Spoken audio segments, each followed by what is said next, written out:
Michael Shermer's Why People Believe Weird Things is a cornerstone of modern skepticism. It's not just a debunking manual, it's a deep exploration of the human mind's vulnerabilities and the social engines of belief.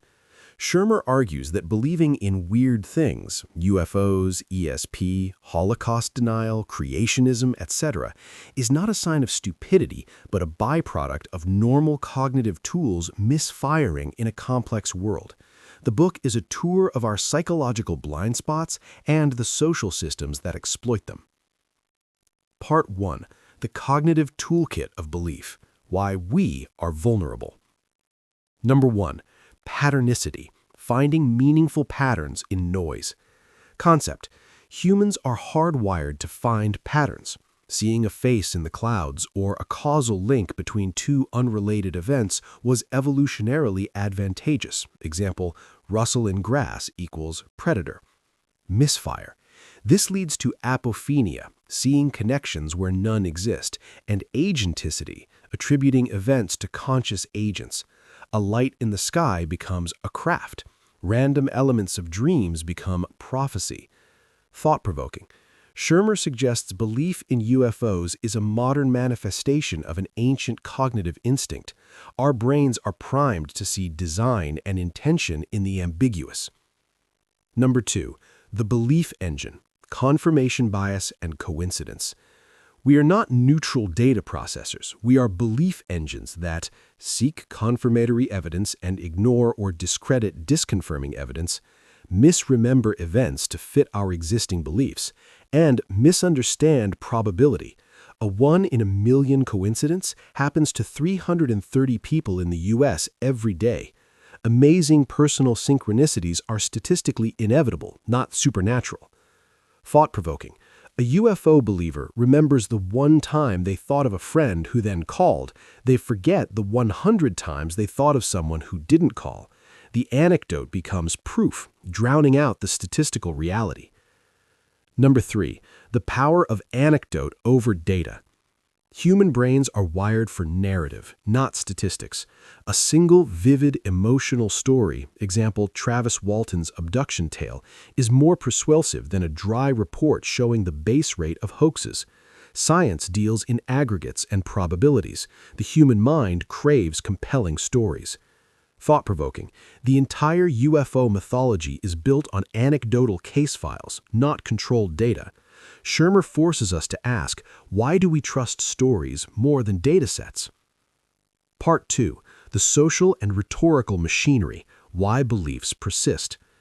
Number 4. The Methodology of Pseudoscience. Shermer outlines the hallmarks that distinguish pseudoscience, including much of ufology, from real science. Shifting the burden of proof: you can't prove it's not aliens. True science requires the claimant to provide evidence for their hypothesis.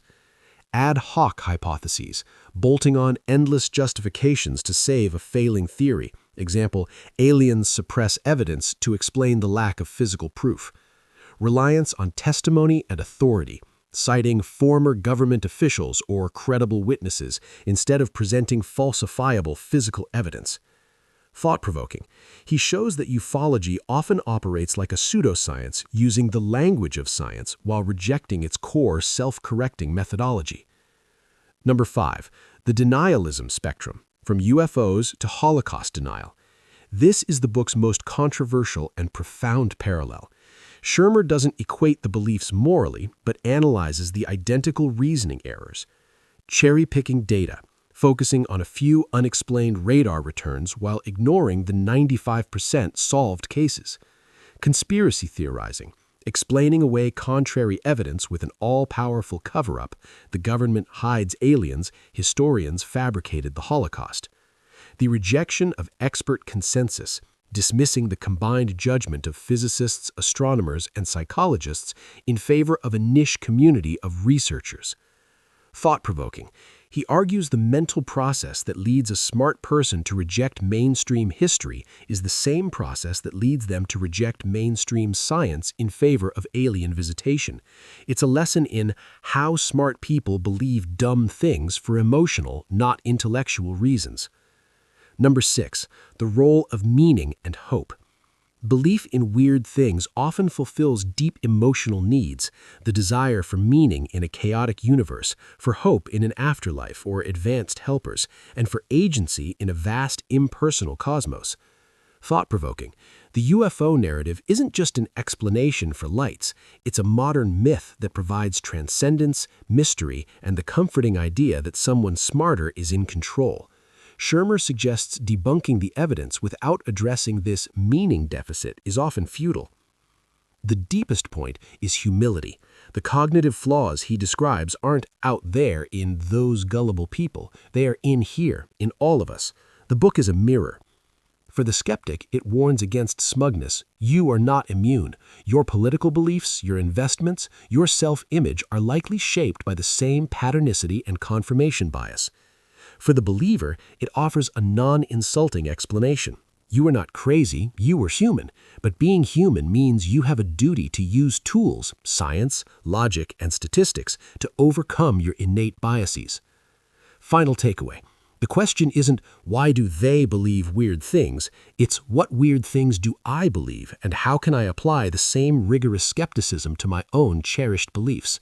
The book is less about UFOs and more about installing a mental immune system against infection by bad ideas, wherever they come from.